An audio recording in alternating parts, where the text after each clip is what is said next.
Potential for growth retailer. Imagine that you are a retailer with 200 stores in a specific country. Here we are shown how it looks in Poland. So here's some stores in each and every province. And now you have to estimate how much you can grow and in what way.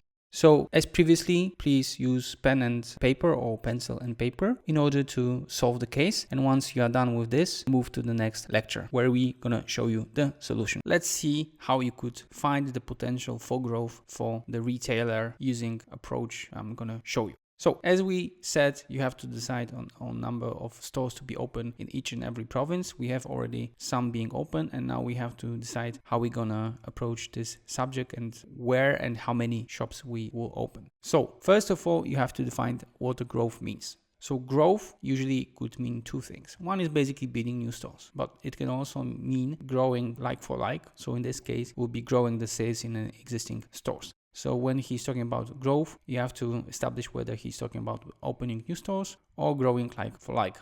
As previously, we have to define the metrics which we're going to use to decide whether to build a store in a specific place or not, provided obviously that by growth we mean opening new stores. So first of all, you should establish capture area for every type of store. So this is the place from which around the store people will go to the store to make purchases. And then obviously define the expected profitability per store, because it might not make sense to open the store at all. And obviously for every store to calculate the so-called saturation point. So the saturation point would be the maximal number of stores that you can open in a specific city, given capture area or the number of customers you need for the store to get the profitability that you are planning.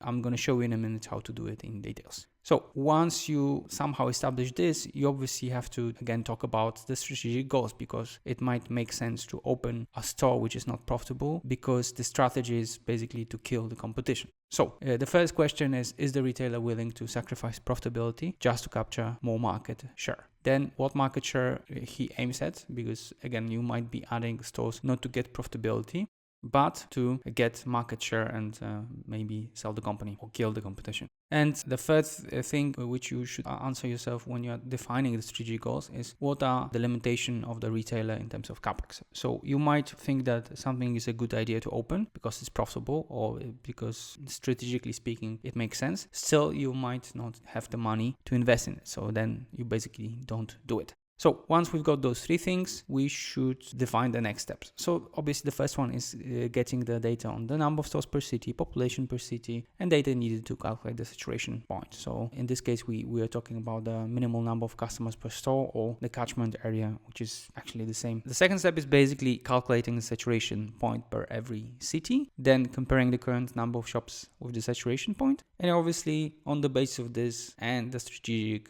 goals, deciding what to do. Shall we open a store in a specific location or not? So let me just go through a short example how it could be done. You start by getting the total population in a specific city and then defining the minimal number of population per shop that you need for the shop to get the profitability required. And out of this, you get obviously the number of shops at saturation point. Then you look at the current number of stores. You compare those two things, and if the saturation point is above the current number of stores, so you haven't reached the saturation point, you can basically open the shops if you obviously have the money. And then if not, then obviously you don't build any new shops and you might be thinking about closing some of them. So let's look maybe at Warsaw as an example. So we have 1 million of people here. Then you need to have 100K per store for the store to function. So it gives us basically 10 stores at saturation point. We have 6. So we can, since 10 is bigger than 6, we can build 4 new stores, but we have money for just 2. So we just build 2 of them. So you can see how from the analysis of a saturation point, you can go down to actual decision, taking into account your requirements for cash to build a store, and obviously the strategic points, as we said, it might also influence here. So you might have a situation where the saturation point has been reached, but you think that for strategic reasons it makes sense to